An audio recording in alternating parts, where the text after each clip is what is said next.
Bah d'abord, ce qu'il faut savoir sur moi, c'est que j'ai jamais été quelqu'un de foi. C'est pour moi, chaque fois qu'on me parlait de Seigneur, chaque fois que j'allais à l'église, je voyais des gens qui parlaient dans une langue que je connaissais pas, qui hurlaient dans une salle.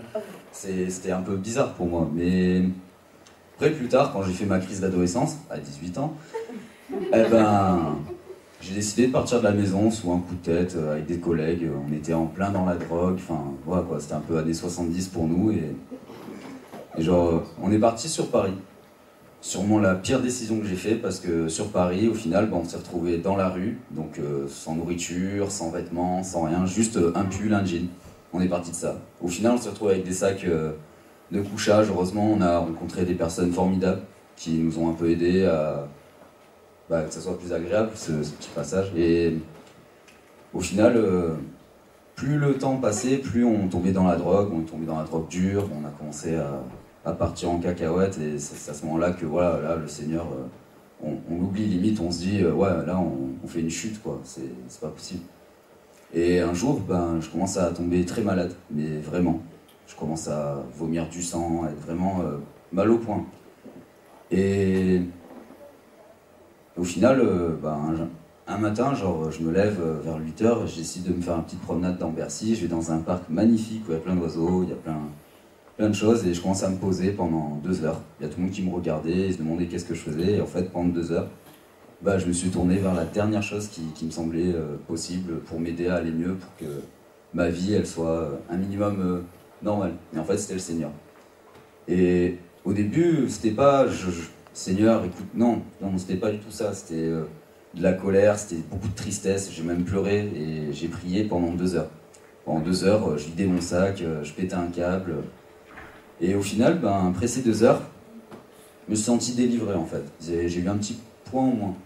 Et là, je retourne voir mes collègues, ça recommence et je décide de retourner sur Nice. Je me dis, là c'est fini, il est temps que j'arrête mes bêtises et tout.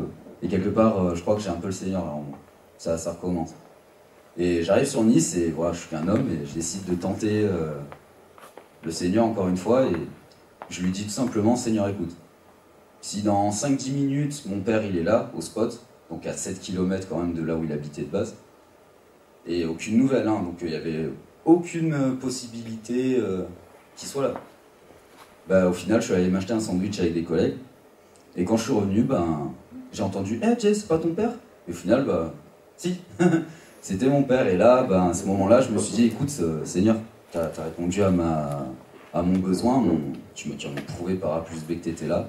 Alors écoute, j'arrête de consommer, j'arrête tout et je me reprends en main. » Et au final, là ça va faire 5 mois que j'ai plus rien prié et que j'ai le Seigneur avec moi. Et je suis en paix depuis, ça faisait, en fait j'ai jamais connu la paix, à part depuis que je suis devenu religieux. Donc voilà. Amen.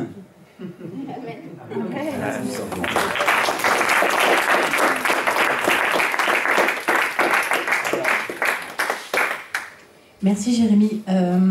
J'ai une petite question à te poser parce que nous on s'est rencontrés ici, lors d'une de nos soirées, et tu nous as raconté ton témoignage, puis ensuite tu nous as rejoints aussi sur un pique-nique à la plage, où on a fait une soirée, où tu nous avais partagé déjà ce témoignage. Et est-ce que tu peux nous raconter ce qui s'est passé ensuite?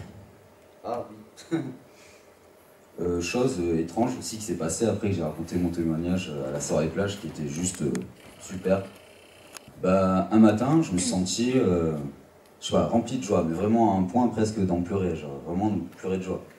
Et je commence à prier et puis au bout de quelques secondes, je me rends compte d'une chose, c'est que je parlais en langue. Je priais en langue, et au final, ça m'a fait vraiment du bien, et à partir de ce moment-là, j'ai capté que le Saint-Esprit m'avait touché. Là, je lui ai donné corps et âme. Et depuis, je vis super bien. Et je suis délivré.